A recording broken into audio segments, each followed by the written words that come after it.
If the Chargers crush this draft class, they have a chance to contend in 2026. And today we have a full mock that it's helping them win now.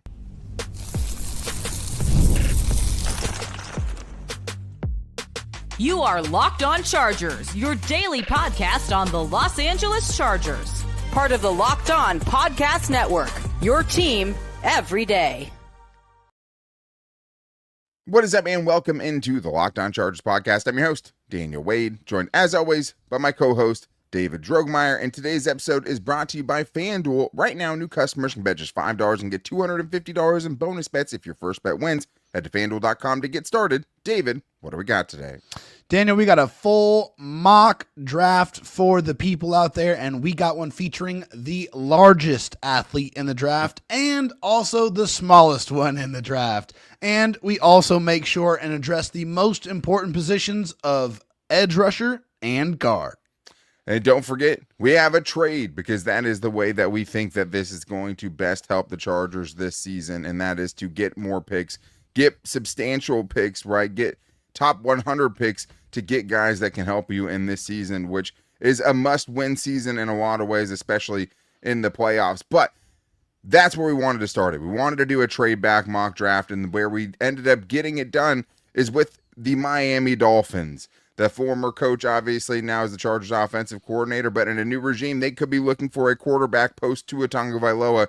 And I know that they have Malik Willis, but they could be looking for the future, like a Ty Simpson. So in this trade, the Dolphins get pick 22, and they also get the Chargers' 6th round pick, 204. And this is why, because it gets the Chargers back pick 30, so they stay in the first round. Their 3rd round pick, pick 87, that lets the Chargers actually draft in back-to-back slots. And their 6th round pick moves up to the 5th round pick, 151. So instead of getting a potential future first round pick like we talked about in the Popper mock last week, we get a trade up, get back into the 5th round where Joe Ortiz has had a ton of magic. And with pick 30, we ended up going with an edge rusher we haven't talked about yet, Cashius Howell, the explosive Texas A&M edge rusher. Yes, indeed. 6'2", 262 pounds, had some real premium production on his slate in 2023, had 10.5 tackles for loss and 9.5 sacks. And in 2025, this past season, had his best season by far with 31 tackles, 14.5 tackles for loss, and 11 sacks to go along with a forced fumble. I really honestly liked the player that I watched. I feel like he was able to handle some minor coverage responsibilities. I feel like he had really good change of direction, good stop and start ability, has the ability to set the edge and run support. A little bit inconsistent on that. He's very much a rhythm player, very much a rhythm player. He's a guy that once he gets a play, he then strings them together, one after the other. Like nearly had a pick against Notre Dame in coverage, showing good athleticism. Also showed an effective bull rush. But yeah, this guy has all kinds of skills. He has the bend that you want. He has the speed, and he has the production to go along with it. Yeah, and I think we didn't go near him because of the short arms early when we were talking about guys that we would potentially take as far as edge rushers in round 1. But I do think that was mostly because I don't know if Cashius Howell is the future for them at the position, or, the replacement for Khalil Mack, which, let's be honest, they're not getting that guy in this draft class where they're picking. But at the same time, as far as like being able to add to what the Chargers currently have right now, this guy does that, right? As a win now move, as someone that might be just a designated pass rusher or a guy that is just mostly going to come in pass rush situations, he adds that, right? He brings a little bit of what Odafe Owe did last year. He has the athleticism to chase down mobile quarterbacks, right? And to your point, as far as stringing plays together, before you had started watching him, right, I had told you, like, hey, make sure you watch this game against Mississippi State because he just has like a ridiculous run in it. And what that was him being able to get on back-to-back plays to the quarterback and hit him twice. One of them ending up in an interception. The other one, he hit the ball and it just ended up being an incomplete pass. Then only a couple plays later, you see him just absolutely vicious on a twist because of how athletic he is and how quickly he can get in there and getting an instant pressure that forced an incomplete pass, and also getting a sack within another 3-play stretch. Like, it was very easy to see what he brings to the table and why people like him so much. Also, right now, he's Dane Brugler's 39th ranked guy. He's on the consensus board 34th overall. So a guy that you could potentially trade back and still end up with, right? And I think if you're trading back and getting more assets like we did today, this becomes a lot more, enticing, because it's like, okay, you're not putting all of your eggs in that basket, and also taking this risk on him doesn't seem as crazy. But yeah, split out at times in coverage. Like, I think this is the big thing. With a creative defensive mind, this guy can be an absolute weapon. But also, David, I think, comes with some downside as well, which is why he's not, like a top 15 pick. Yeah, I mean, I think, when I said he could set the edge, every once in a while, it's because he doesn't do it consistently. And I feel like it is something where that's something he's going to have to work on for sure at the next level. I feel like he has a plethora of pass rush moves for sure. But I feel like, going into the next, defense he's going to play in, they very much have to find the right role for him. He is a guy that can get kind of pushed around a little bit in run defense. So that's going to be why you're not going to want him on the field as an every down player, and might have to earn his way to get to that point. And I think that there is an ability to do that, but he is very much going to be that situational or that main kind of pass rushing element until, you're going to be able to find room for him to where he can show that he is ready to be that full kind of edge defender. Well, this is the big thing, right? He has like 30-inch arms. Like that's the one biggest thing that's going to cost him, because physically he is an outlier in that way. I know him and Ruben Bain both with short arms. Did grow by the pro day and got up to 31 inches after being 30 and a quarter at the NFL Combine, but that happened to a lot of guys. There was a lot of guys where it seemed like the measurements at the Combine were coming up a little bit shorter, half an inch, 3/4 of an inch shorter for several players. But either way, like, it doesn't show up that much in his game, but I think as a run defender, my biggest issue with him, like, because he did bring decent pop. Like, he can stop a tackle in his tracks. Harder for him to get off of the blocks in time, right, with his short arms. But mostly it was just his, need to get upfield as quick as possible, because that's the best way he wins, is going to burn you at times in the running game. Like, if the team decides to run right where you just left from, he's not going to be able to make that play. And because that is his calling card as far as how he gets most of his pressures, most of his sacks, that is a flaw in his game. I don't know if he'll ever be a dynamic edge shedding, every down type of player against the run.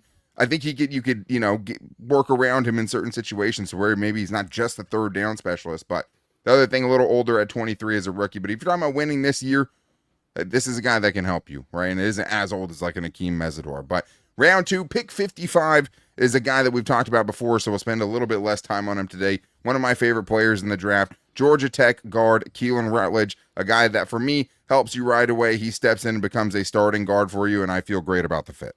Absolutely. Over 800 snaps in each of the last 2 seasons, 0 sacks and only 9 pressures allowed, only 3 hits.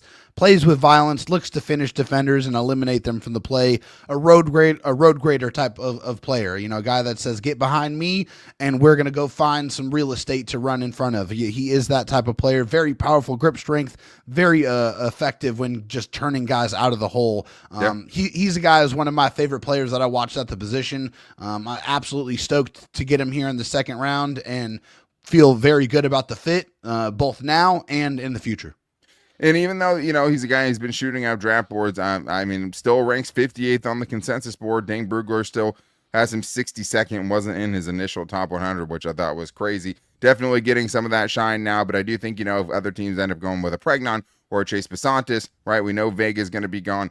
This is a guy that could slip to them at 55. Do what you got to do to get him, in my opinion. 9.54 RAS score, over 33-inch arms and 10-inch hands. Only 6 pressures allowed and 0 sacks last season, 440 pass blocking snaps. All of that stuff checks out in a big way. But to your point, good upper body torque to get defenders out of the hole. Quick feet as a puller, turns the corner well and can move, impacts a pop when he's in space, and will just absolutely crush smaller guys in his way.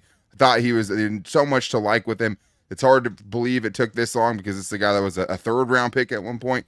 Now will likely be a second-round pick. But I do think he's also just in this offense, most importantly, quick enough to reach the spots he needs to as a guard to be able to run this wide zone scheme and be a huge improvement for this team in pass protection and in the running game. I love Keylan Rutledge. If they get him in round 2 at 55, I'm glowing. I would absolutely love that pick. But after those needs, it gets a little murkier. We ended up going with a weapon in round 3 and also a cornerback to add to that room. So we're going to get into all that and more on today's Locked On Chargers podcast.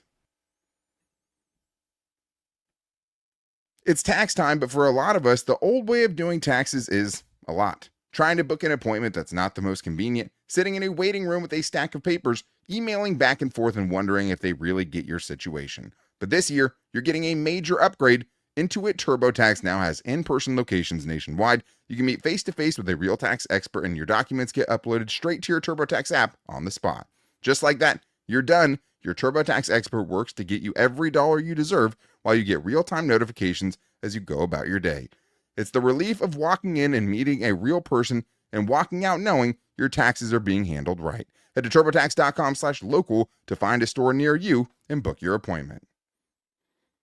Workplace chaos, deadlines stacking up, inbox overflowing, and the one position that you have to fill still sitting open. When the pressure's on, you need the right hire. This is a job for sponsored jobs. Indeed, sponsored jobs helps you reach the people who actually fit what you're looking for: skills, experience, location, so you're not just hoping the right candidate stumbles across your post, and also that you get someone that will be around to stay. And here's a stat that says it all. In the minute I've been talking to you, companies like yours made 27 hires on Indeed, according to the Indeed data worldwide. So spend less time searching and more time interviewing candidates who check all of your boxes. Less stress, less time, more results. When you need the right person to cut through the chaos, this is a job for Indeed sponsored jobs. And the listeners of this show will get a $75 sponsored job credit to help your job post get the premium status it deserves at Indeed.com/podcast. So go to Indeed.com/podcast right now and support our show by saying you heard about Indeed on this podcast. Indeed.com/podcast. Terms and conditions apply. Need to hire? This is a job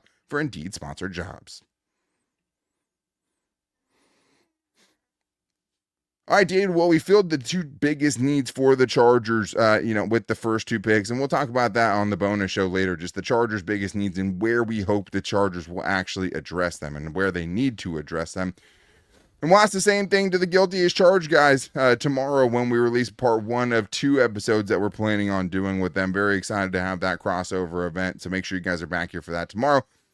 But let's get with third round pick here, David. Now, at pick 86 for the Chargers, this is a guy we haven't talked about yet in a position we haven't talked much about, but one that definitely could be addressed. We ended up going with cornerback, and then we ended up going with Malik Muhammad, the cornerback from Texas, who the size stands out to you right away, right, as far as what you're trying to add to this room. You lost Benjamin St-Juste. Not one of your top corners, right? But that size, right, that kind of skill set that he brought to the table could be something that they're trying to replace.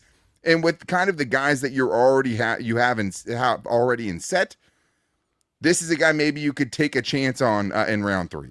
Yeah, you definitely can, and this is a player that played a lot of zone when he was playing, and that's what the Chargers play quite a lot. You know, they're in that package a lot. So you want to make sure that you're bringing in players that are comfortable, and you have a defensive coordinator that's, teaching in that same scheme and is going to use that same scheme. So you're going to be looking for players that are going to fit more in that mold. So I feel like he did a great job of limiting yards after the catch. Whenever receivers were catching the ball, he was, getting them on the ground and finishing the play right then and there. He has the athleticism to flip his hips and to close. I feel like tackling in space leaves a lot to be desired as something, as an opportunity for him. I did feel like he quickly identified and diagnosed the play and shoots through to get to the wide receivers. Pretty sticky in coverage. I didn't really see him get beat badly really at all from what I was watching. Just a really solid player on the outside. Yeah, and I think the thing is again, you can bet on tools a little bit when you have your kind of starting corners, but to me, the game that stood out was the one against Ohio State and the one he was playing against Jeremiah Smith, who is, probably going to be a top 5 pick next season. Anything can happen. But he made some plays on that dude in that game, and even some of the plays that Jeremiah Smith made on him, I think to your point, a lot of the tackles and limiting the yak was because of just him being there at the catch point, right? Yeah. And him making, catches tougher than they should have been in some situations. So you combine that, tall, long athlete, 6 feet tall, 32+ inch arms, which for a corner is great. 9.45 RAS score, 4.42 40. I don't know, I saw Dane Brugger say that, didn't think he played up to that speed all the time, which I could understand. I don't know if he was just like a total burner, but I think there's definitely a lot to work with. And when I think about the closing skills that he has, right, the ability to close space on receivers, and attack the catch point. That is what this defense thrives on, right? You don't have to be a perfect player, but if you can do some of those things and let the defense kind of protect you in its own way, you're going to be in good hands. So I think as far as like, how does he fit in this defense? What does he add to that room? He gives you some size. He gives you some length. And when has a poor tackling corner ever been turned down in a Jesse Minter or now Chris O'Leary defense, right? I mean, it looks like they search it out from time to time. But I think some We size. can fix you. Tariq still, Dante Jackson, not big. Cam Hart, really good size, obviously prototypical, but it still has been a little bit up and down. Got a little handsy at times. Can't do that in the NFL. Won't get as much struggle getting off blocks, especially on screens. Not a ton of urgency to get involved in the running game. I had a couple times where it just, lost balance and fell over in coverage. So those would be my biggest takeaways as far as weaknesses go. But I think enough there to bet on. Now, the second pick we have, since we have back-to-back picks, we have the Dolphins' 87th overall pick in the third round. I went with a couple of guys here, and the guy I ended up landing on was Brenen Thompson. And this is a wide receiver from Mississippi State. And the pure focus here, David, is just adding some pure electricity to this Chargers offense. And we don't necessarily have to worry about the fact that he's 5'9" and 165 pounds. Yeah, no, not important whatsoever. We're just going to gloss right over that. It's Right. not an important We'll talk about that detail after. here. The important detail here is 4.26. That's what the important detail. That's the Mike amount McDaniel of time says it what? took him to run the 40, which is about as long as it takes me to put on my clothes. Right. Well, A lot longer that's than pretty that, quick. actually. Yeah, that was that's really, really fast. Unbelievably fast, and it shows up on tape as well. This guy did a great job of tracking the ball over his shoulder as well for a smaller guy. I feel like that's one of his better qualities. Just straight up explosive ability here. We're talking about 10 catches of 40-plus yards in 2025, and also had the 50-plus yard bomb.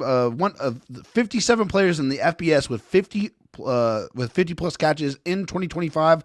Thompson had the second highest yards per reception rate at 18.5. So big play machine, electric, unbelievably quick, got open a ton, but unfortunately didn't have the quarterback play to get him the ball as much as it absolutely would have warranted him to, because he was cooking those corners left and right, and he would have had some monster games if he had somebody that was a little bit better at getting him the football.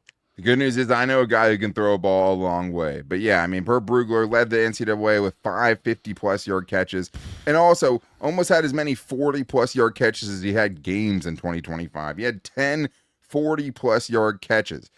Showed good ball tracking ability. Had a long touchdown versus Texas A&M in the game I was watching. The acceleration is out of the control. I mean, he can stop and start. He can get that going. If a guy slows him down because he is so small, he can get back to that top speed pretty quickly and still make something out of it. But I do think the tracking ability, watching, him run under some of the deep balls that he caught last year is definitely a huge plus for him, and not something you always see in these really small guys that are just used as gadget guys. Like Deion Burks, Zachariah Branch, both those guys averaged like 10 yards per catch last year. And I get it's a system, part of the offense. But this dude averaged almost 20 yards a catch last year, and you see it. And the amount of times he just, if you don't get your hands on him, which if you do, it's going to be impactful. If you don't, though, he's behind you. And he could be a touchdown at literally any time. And we have seen coaches like a Sean McVay, right, running similar offenses, take chances on smaller guys, like a Tutu Atwell. I think it was 155 pounds coming out. You have guys like a Devonta Smith who came out, around 160, 165 pounds too. So it's not like there's no precedent. I think it's probably the time in the league now where guys are experimenting more with it. And if there's anyone that's good at using smaller receivers, Mike McDaniel has shown that's what he is. But that's what he is. 5'9", 166 pounds. Soaking wet. Even Jalen Waddle was 180 pounds, right? So he clears him.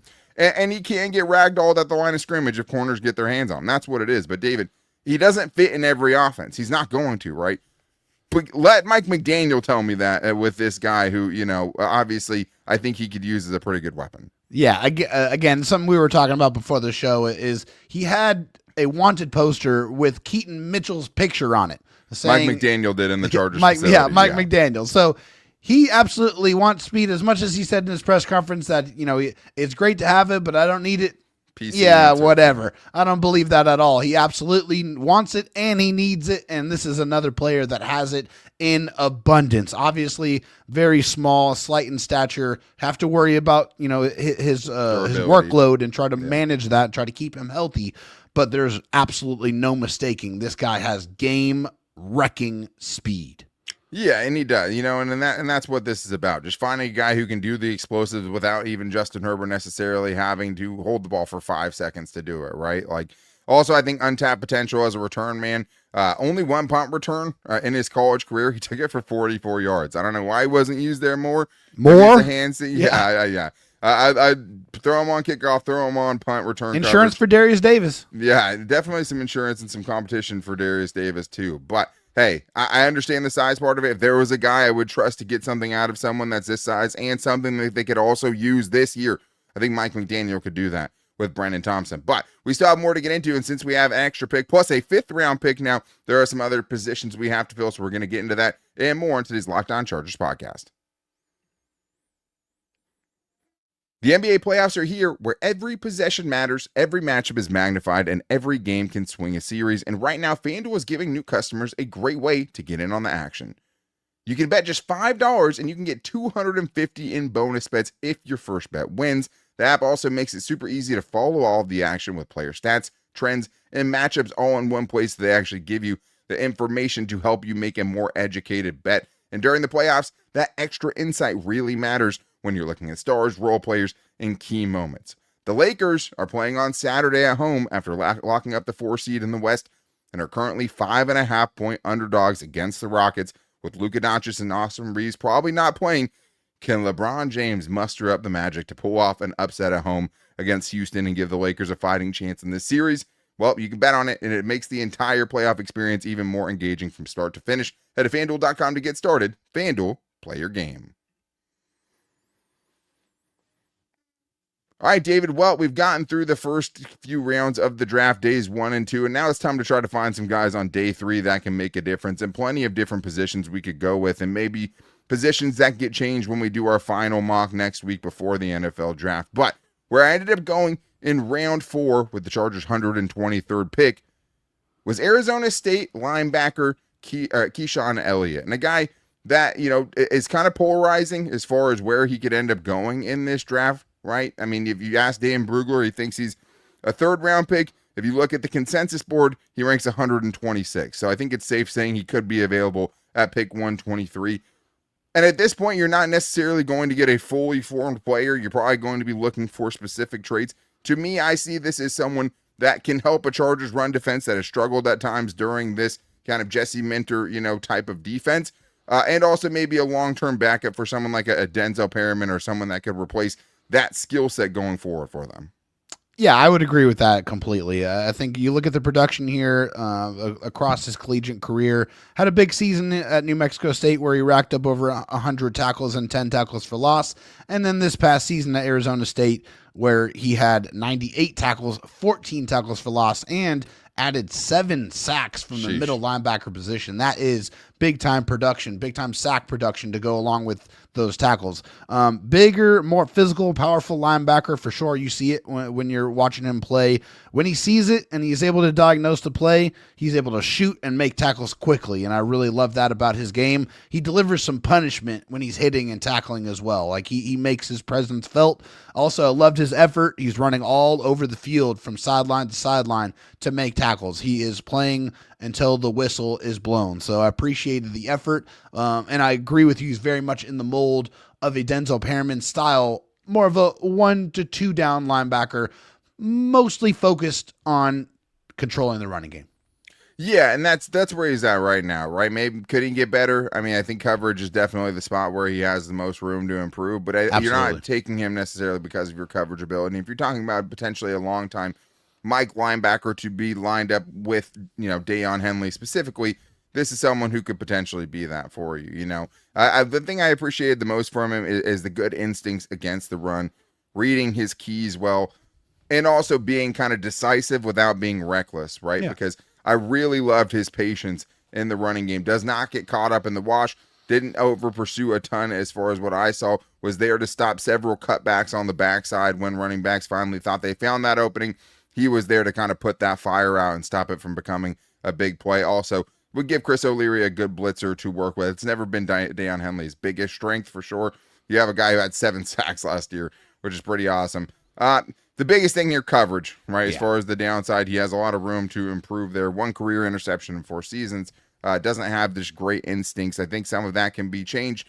Some of it is just the stiffness he kind of has. Yeah, he's not super twitchy. Yeah. No, definitely not a highly twitch guy. I mean, I would even probably struggle to call him a sideline to sideline linebacker, athletically speaking. Yeah, but I was just saying more effort wise. No, for sure. The motor is not an issue at all, right? And I think, but he probably tested a little bit better than what his tape showed, as far as like I think he ran 4.58 40. I mean, he scored 8.74 RES score. His explosiveness were through the roof as far as broad jump, vertical jump, stuff like that. I could see that. And his agility grades were also pretty good too. But still, I didn't fully see that, especially in coverage, him being able to make a ton of plays there. Hopefully, Deion Henley gets back to being one of the better coverage linebackers in the NFL, and this is someone that you have a chance to put next to him this year, but in years going forward too, in a room that has some uncertainty after 2026. But round 5, pick 151, we trade and have the Chargers move up from round 6 to round 5 at pick 151, a round that Joe Ortiz has had a ton of success. And for this draft, with not a ton of, clear needs or at least ability to fill huge needs in round 5, I ended up going with a swing tackle, a future at that position for the Chargers with Travis Burke, the Memphis OT, another polarizing guy where Dane Brugler has him as a 3rd round pick. On the consensus board, he's down at a 156, which is after obviously where the Chargers are picking here at 151. And in this, David, the Chargers are getting another behemoth, someone that can look Joe Alt in the eye. Absolutely. This guy is massive. 6'8", 325 pounds. And get this, 34 1/4 inch arms. Absolutely ridiculous length from the tackle position. Just prototypical size and length. That's what you're looking for, right? And in the later rounds, I always say this every year, but I like to reiterate it. You're looking for guys that have tools, that have traits, that have things that you like, that you feel like you can use. And maybe you need to develop them a little bit longer, and that's totally fine. But you want to make sure that they have some moldable clay to work with, and I absolutely believe that Travis Burke has that. Played both tackle spots, had 30 starts at left tackle, 16 starts at right tackle, and he lined up at right tackle in a zone-heavy scheme. So that's something that's very obviously important. You want to make sure that he fits and is comfortable in that type of scheme. He has crazy power. I mean, not a big surprise, obviously, with his size, but if he gets his hands on a defender, they are done with the play, and he is going to run them out of the play, whether that's in pass protection or in run blocking. If he gets forward and he gets in front of you, you're done. That's just that's the complete end of the play for you. Obviously, he still has some opportunities here. With being that size, he has some leverage issues where he can probably play a little bit too upright from time to time. Speed can give him some trouble from time to time as well. But overall, when we're talking about a swing tackle, a guy who's played both spots, I think this is kind of what you're looking for. Yeah, I agreed. And that's what this pick is, right? Trying to find someone that, could push Trey Pipkins as a swing tackle this year. I mean, I wouldn't say so. I mean, Trey Pipkins is more ready for sure, but at least you have another option, right? Like, that is something that matters to me. I thought, at tackle, the anchor held up pretty well. I think for a guy his size, it's hard to be powerful in the run game and have the finishing ability he has, because it is hard to get underneath guys and be able to just put them in the dirt. It's not a problem for this dude. I mean, that is what has made this guy so popular in this draft process, is his ability to finish. And the amount of pancakes on his tape was staggering. He is trying to end you and take you out of the play altogether. I also saw clips of him just, taking guys off of the screen once he, got them on the move and had them blindside style. Yeah, I thought, the thing is like that. I thought he looked decently like athletic for his size, which is obviously a huge curve there because he's 6'9". But I think the thing is what we've seen with other guys that are gigantic like that in the league is you can take some of the, the lack of athleticism or just like explosive burst and kind of things like that. If you can use your length correctly and get to your spots and have work within the offense. I think the biggest thing, the reason I don't see him like fitting, or the thing he would have the most problem with, is just in space. Like, you can't really use him as much like in the screen game and stuff like that was somewhere where he really struggled, in my opinion. Per Dane Brugler missed the last 2 games with a lower body injury, but this is a developmental product. This is someone that I wouldn't want to see starting for them this year, obviously, because it means one of your 2 elite tackles is not there. But I still think that it's someone, hey, you with the injury history that those guys have, right? Yeah. You should invest. And now I'm not taking Blake Miller in the first round or taking a first-round tackle, but if you want to take a tackle to give you some depth at tackle, take him later on. Take a chance on somebody with some traits that they can potentially work into, that long-term swing tackle for cheap, since you're going to be paying your offensive lineman hundreds of millions of dollars in the next couple of years. So that's where I'm at. That's why we made that pick there. And I think he has the tenacity to kind of, perk the ears up of someone like a Jim Harbaugh as well. I'd be pretty happy if this was the way the draft played out for the Chargers as far as the positions they picked, especially the guys they got early. I had no problem giving my stamp of approval on. But that's going to wrap things up on today's show. That was just a couple of the Chargers needs. On the bonus show later, we're going to lay them all out in order and talk about where the Chargers have to draft players at that position for us to feel good about them. A couple of them, as is going to happen in these drafts, didn't even make it onto this list. So make sure you're back for that by following and subscribing for free on the Locked On Chargers YouTube channel and listening wherever you get your podcast from, as well as finding the show every day on all of our social media, at Locked On LAC on Twitter, at Locked On Chargers on Instagram, and our Locked On Chargers Facebook page, especially with a crossover with the Guilty as Charged guys coming up over the next couple of days. Make sure you're back here for that. And if you want a little bit more, you can get an ad-free audio version podcast of the podcast every day at the Locked On Everydayer Club, which you can do for $5 a month. Still going to have the shows free for you every day for all of the everydayers. But if you want an ad-free version, you can now get that and get exclusive access to the Locked On Chargers Discord channel. But make sure you're back today for the biggest needs laid out in order and where the Chargers have to take them. But until then, take it easy and go Bolts.